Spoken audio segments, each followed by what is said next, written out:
टुनटुनी चिड़िया अपने छोटे से घोंसले में बैठी थी। उसके पास उसके दो नन्हे बच्चे थे जिनका नाम कुकू और सुनहरी था। अरे सुनहरी कुकू, आज तो मुझे खाने के लिए कुछ नहीं मिला। तुम दोनों ने क्या खाया है बेटा? माँ, हमें भूख लगी है लेकिन हमें कुछ खाने के लिए नहीं मिला। माँ, हम क्या करेंगे? हमें बहुत भूख लगी है। चिंता मत करो बच्चों, मैं तुम्हारे लिए खाना ढूंढने जाऊंगी। तुम दोनों यहीं रहो और सावधान रहना। ये कहकर टुनटुनी उड़कर जंगल के अन्य हिस्से में जाती है। वो इधर उधर देखती है। आज मुझे खाना तो मिलना ही चाहिए। फिर वो एक पेड़ के पास जाती है। अरे, यहाँ तो बहुत सारे कीड़े हैं। तभी टुनटुनी की नजर एक बड़े चील पर पड़ती है जो उसकी ओर नजरें गड़ाए हुए बैठा था। क्या तुमने सोचा है कि तुम अपने बच्चों के लिए कुछ खा सकोगी? तुम कौन हो और क्यों मेरी भूख का मजाक उड़ा रही हो? मैं चील हूँ जो इस जंगल का राजा है और तुम्हारी भूख की मुझे बिल्कुल भी परवाह नहीं है। फिर टुनटुनी चुपचाप वहाँ से उड़ने की कोशिश करती है लेकिन चील उसे रोके रखता है। तुम कहाँ जा रही हो टुनटुनी? क्या तुम सोचती हो कि तुम मुझसे बच सकती हो? मैं अपने बच्चों के लिए खाना ढूंढने गई हूँ। मैं तुम्हारे डर से नहीं डरती।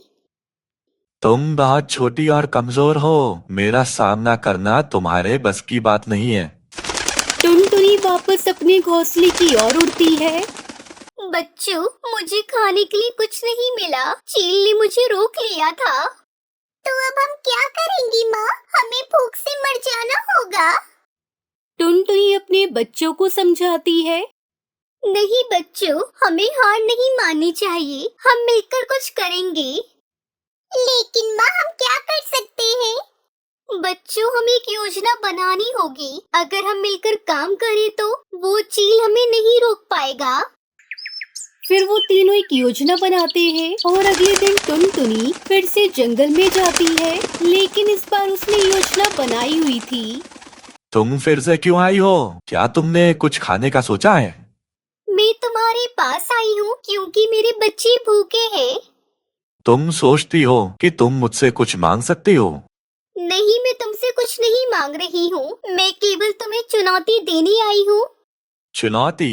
क्या तुम सच में समझती हो कि तुम मुझसे जीत सकती हो? हाँ, अगर मैं जीत गई तो तुम मुझे और मेरे बच्चों को अकेला छोड़ोगे। और अगर तुम हार गई तो तुम्हें मेरा भोजन बनना होगा। हाँ, ये सही है। टुनटुनी और चील के बीच खेल शुरू होता है। ठीक है, पहले खेल उड़ान का होगा। जो सबसे ऊंची उड़ान भरेगा वही जीतेगा। मैं तैयार हूँ। दोनों उड़ान भरते हैं। चील ऊंचाई में जाता है लेकिन टुनटुनी अपनी चालाकी से उसे चकमा देती है।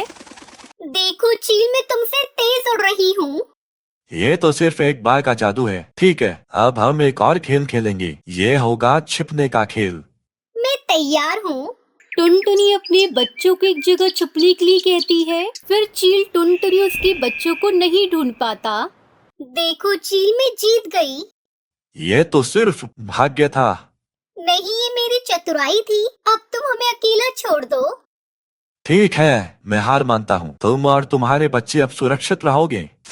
टुनटुनी और बच्चे खुशी खुशी घर लौटते हैं। माँ, तुमने चील को हरा दिया। तुम सबसे बहादुर हो। नहीं बच्चों, हम सबने मिलकर ये किया है। टुनटुनी अपने बच्चों को प्यार से गले लगाती है। अब हम एक साथ मिलकर हमेशा खुश रहेंगे और कभी भूखे नहीं रहेंगे। और बेटा, हम हमेशा एक दूसरे का साथ देंगे। जंगल अब खुशहाल था। टुनटुनी अपने बच्चों के साथ नए दोस्त बनाने में जुट जाती है। दोस्तों, चलो हम सब मिलकर खेलेंगे और एक दूसरे की मदद करेंगे।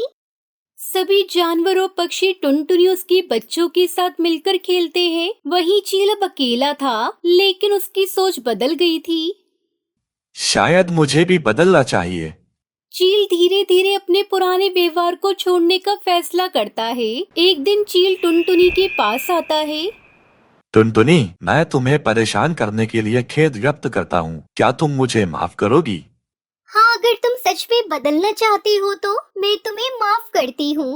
अब हम सब दोस्त बन सकते हैं। फिर टुनटुनी, उसके बच्चे और चील मिलकर एक नई शुरुआत करते हैं। अब हम सब मिलकर इस जंगल को और भी खूबसूरत बनाएंगे। हाँ, मैं अब तुम सबका दोस्त हूँ।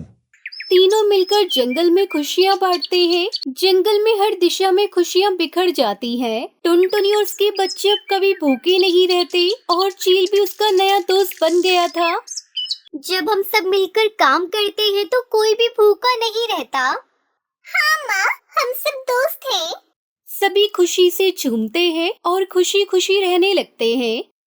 इस कहानी ने हमें सिखाया कि अगर हम एकजुट होकर काम करें तो किसी भी मुश्किल का सामना कर सकते हैं। टुनटुनी की बहादुरी और चतुराई ने उसे और उसके बच्चों को भूख से बचाया और चील को भी बदलने का मौका दिया। जीवन में दोस्ती और एकता सबसे महत्वपूर्ण है।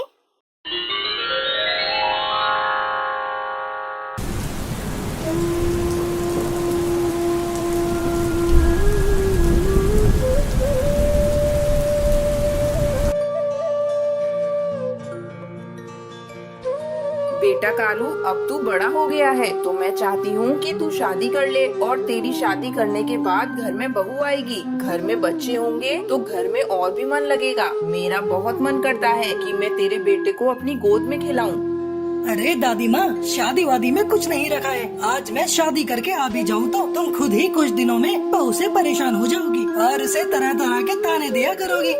नहीं बेटा, ऐसा कुछ भी नहीं है। मैं उसका बहुत ख्याल रखूंगी और उसे हमेशा ही खुश रखा करूंगी। तब तक आप लोग हमारे इस वीडियो को लाइक और अगर आपने हमारे चैनल को सब्सक्राइब नहीं किया है तो जल्दी से सब्सक्राइब कर लें और कमेंट सेक्शन में जरूर बताएं कि आपको हमारी ये कहानी कैसी लगी। ठीक है दादी माँ, जब तुम कहती हो तो मैं शादी कर लेता हूँ। ये कहकर कालू जंगल के पंडित के पास जाता है और उनसे कहता है, पंडित जी देखो, वैसे तो मेरे घर में कोई कमी नहीं है, बस कमी है तो एक बहू की। और अब मेरी माँ भी चाहती है कि मैं शादी कर लूँ, तो मेरे लिए कोई अच्छी सी चिड़िया हो तो बताना। बेटा तो फिर तू देख कैसे तेरी चटमंगनी पट ब्याह करवाता हूँ। फिर कालू और टुनटुनी की शादी हो जाती है। कुछ दिनों बाद, टुनटुनी बहू, अब तू अपना ध्यान रखा कर, अब काम वाम पर ज्यादा ध्यान मत दिया कर। अरे दादी माँ, आप परेशान मत होइए, मैं अपने अंडे का ध्यान अच्छे से रखूंगी। देख बहू, मेरे पोते को कोई भी परेशानी नहीं होनी चाहिए। मैं चाहती हूँ तू एक बेटे को जन्म दे और मैं उसे अपने हाथों से खिलाऊं। कुछ दिनों बाद कालू के घर में 3 बेटियां पैदा हो जाती हैं, जिसे देखकर दादी माँ का माथा चढ़ जाता है और वो टुनटुनी के बारे में मन ही मन सोचती है। ये कलमुही जब से घर में आई है कुछ भी अच्छा नहीं हो रहा है। अब इसने बेटे की जगह 3-3 बेटियों को जन्म दे दिया है। अब इनकी परवरिश कैसे होगी? ये तो मेरे बेटे की सारी कमाई ही खा जाएंगी। फिर तीनों बेटियां धीरे धीरे बड़ी होने लगती हैं और वो एक दिन दादी माँ के पास आती हैं। दादी दादी, हमें भूख लगी है, हमें कुछ खाने को दो ना। ओहो मनुष्य चिड़िया, मुझे हाथ लगाने की जरूरत नहीं है। मुझसे दूर रहो और मेरी तरफ से भूखी मर जाओ, मुझे कोई फर्क नहीं पड़ता। दादी, आप हमसे प्यार क्यों नहीं करती हो? हम तो आपसे बहुत प्यार करते हैं। मैंने तेरी माँ से कहा था मुझे लड़का दे दो, लेकिन उसने जन्मी तो 3-3 बेटियाँ। दादी, क्या लड़कियाँ होना कोई गलत बात होता है? लड़कियाँ तो अच्छी होती है। माँ कहती है हम बहुत भाग्यशाली हैं। अच्छा, तो तू अब मुझसे जबान लड़ाएगी? फिर बुढ़िया उसे पीटने लगती है। तभी टुनटुनी वहाँ पर आ जाती है। माँ जी, ये आप क्या कर रही हो? बच्चियों पर कौन हाथ उठाता है? ये बहुत गलत बात है माँ जी। बेटी तो ईश्वर का वरदान होती है। तभी बुढ़िया तिल मिलाते हुए बोलती है, तू मेरे बीच में मत बोल, मुझे तू बिल्कुल अच्छी नहीं लगती और ना ही तेरी ये बच्चियाँ अच्छी लगती हैं। फिर सबसे छोटी बच्ची अपनी दादी से कहती है, बुढ़िया, तू भी हमें अच्छी नहीं लगती है। तू भाग जा हमारे घर से। 24 घंटे बकर बकर बकर करती रहती है। जब देखो हमारी माँ को और हमें सुनाती रहती है। देखो देखो, कल की छोकरी मुझसे ही बातें बनाने लगी है। देख मैं अब तेरा क्या हाल करूँगी।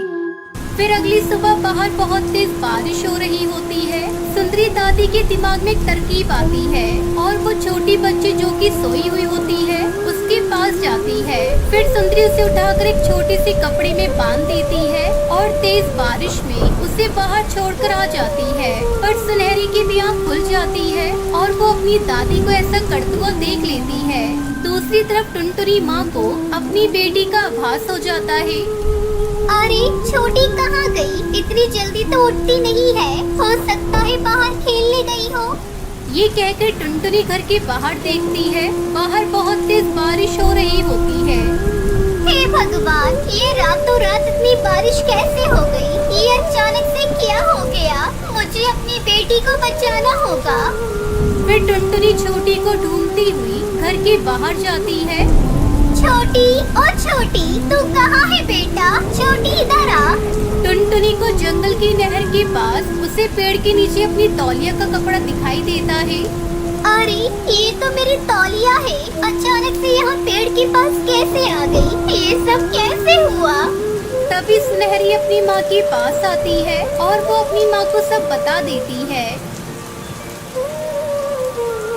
ये सुनकर टुनटुनी गुस्से से अपनी सास से बोलती है, माँ जी, अगर आपको मेरी बेटियाँ पसंद नहीं है तो मैं तुम्हारे घर को छोड़कर चली जाती हूँ। पर तुमने आज मेरी छोटी बेटी मुझसे छीनी है। तुम्हें बेटियाँ पसंद नहीं है ना? जबकि तुम खुद एक बेटी रही होंगी। माँ जी, आपने मेरे साथ ऐसा क्यों किया? भगवान आपको कभी माफ नहीं करेंगे। इतना सुनते ही सुंदरी की आंखों में आंसू आ जाते हैं और वो कहती है, मैंने तुम लोगों के साथ कभी भी अच्छा नहीं किया, फिर भी तुम्हारी बातों ने मेरा दिल जीत लिया और मुझे पता चल गया कि बेटा और बेटी सब एक जैसे होते हैं, उनमें कोई भेदभाव नहीं होता। उस दिन के बाद से पूरा परिवार खुशी खुशी एक साथ रहने लगता है।